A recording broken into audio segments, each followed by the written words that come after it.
You may be wondering how I got in this situation. Well, it's a nice story, so stay around and listen, and I'll tell you from the start. But first, let's look at this footage right here. So this is my footage. I don't have a lot of footage because this was recorded on my phone. I had no plan to do this whatsoever. I came home from just before going to sleep. I logged into my phone just to see what's going on, up my crystal over the night from the crystal mine, get some materials running. But then I saw the Discord announcement that we were dropping a fort near their Kingsland Pass, just to like block it before.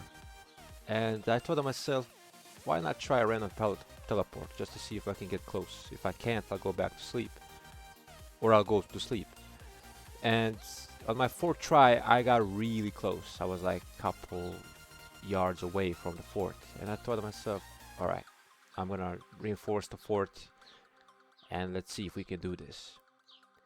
And spoiler alert, it didn't work out, and that's where they immediately went on to me to lock me down. So this is where the footage kind of ends, and it didn't go too well for me in the first one, but it's okay. I wanted to see how well this does at all. So this is the second, but first let's dissect this. So this was the fourth drop. We didn't have enough fields. It was really ambitious. Like, we had people rallying bar forts to reach this point. There were a couple cities. I was among those lucky cities to be there, but ultimately I think it took maybe 2 or 3 forts. I don't know. I wasn't present at the very beginning, but it just didn't work out as well as it should. And this was the first rally. So 400k dead, so their side. Obviously, when you look at the power segment, it's a lot of this goes to my 7 wounds from the hospital overflow, but it just happens. Can't really control it until the rally dies. I was thinking they might swarm after the rally dies, but maybe they'll look at my garrison and the amount of troops I got. They didn't do it, so in a way, if you have a lot of power, that's a good thing. But if I didn't have a lot of power, they would just continue swarming down until the next rally hit and the next rally hit, and I wouldn't be able to heal the hospital at all. So this was potentially a lifesaver, just to have a little bit more troops than usual.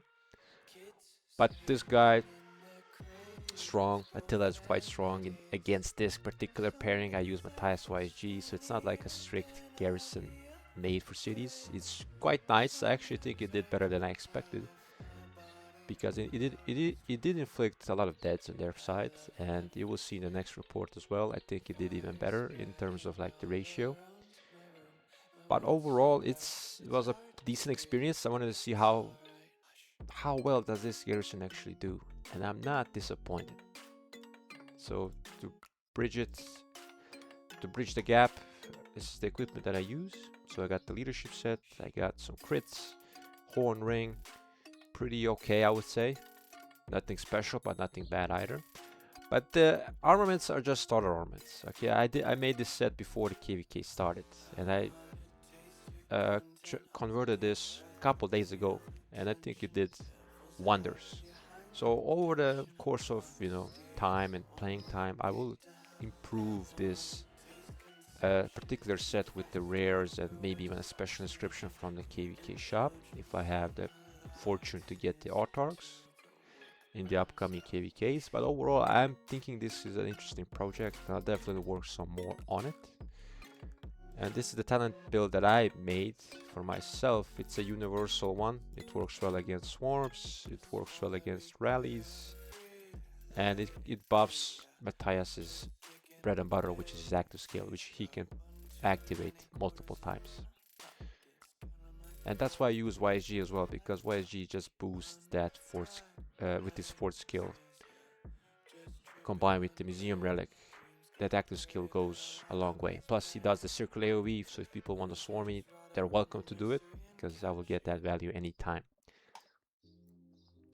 But unfortunately, they did not swarm me. I was hoping they would, because they were really like encircled me at first. But I really wasn't panicking at all. Like maybe at the tail end you will see when I go for the P shield. I forgot what it is. I thought it was in the other section, but it's in the boost section. That was the only instance where I had like, oh shit, where is it, P shield? Because I was looking at my hospital, and I was just looking at where I would overflow, and then I would P shield then. And I didn't do it just in time, but I think I did still in a good enough time. So here we see same rally, same composition. I managed to heal the hospital. I have a Duke. I think I had Duke on the first video. Maybe I didn't, but I'm looking at the hospital just to see. Obviously healing like 1.6 million troops right away without looking anywhere to resources and speed ups, because this is crucial. And you can see where I get under 50%, where I just take a lot of damage. And once you reach that point, that's the point of no return. And this is where I look for the P shield, and I went for the 24-hour one. And the second report, you will see it on the screen as well. It's better. Obviously, once you take into account the 7 wounds, the hospital overflow. If I did it just like a couple seconds earlier, this would be like a much more better report. But overall, I'm still pleased about this. Like, I wanted to get rallied to see how well this garrison setup does. And as you can see, I said it, like, this was a bit too late. And I've been around the block. I've been 0 before. And if you're in this situation, you just don't panic. I know it's easy for me to say, but you know, post everything that happened, but just don't panic. If you have War Frenzy, just don't re-engage the War Frenzy. Do not scout, do not attack the rally, do not attack the marches. Try to survive, try to heal in between. If you're getting swarmed, there is always like a second where the marches are going back to home, and you have to time that second just to click the heal button, and then you can use the speed ups to heal back. If you can nail this timing, you can inflict serious damage on the swarmers. And if you don't have War Frenzy at all, then you have nothing to worry about. Just do not scout anything, do not attack anything, just let the rally hit, watch your hospital, and then just click the P shield. If you're imprisoned, you cannot teleport, so you just have to P shield, wait out the imprison, and just relax. And also, I forgot to mention, like in the second rally, I also had exile on me, so exile makes me take more damage. I think it's 30%, which is massive, especially with Attila coming at me. So this second report actually did a lot better than the first one when you think about it. And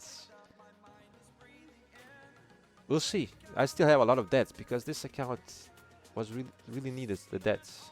Because before this I had like 150k deaths. Now I have like close to 600. But I still have a lot of ways to go in terms of getting my deaths requirement. And we're gonna have King's End on Tuesday, so we're gonna figure if we can do that just to fix that quota. And that was it. That's the quick story of how I got double imprisoned, exiled, no panic, nothing. I inflicted a decent amount of deaths on their side, improved our DKP, improved my own experience. And if you're interested to see more, click on the video you see on the screen right now, and I'll catch you guys in the next upload.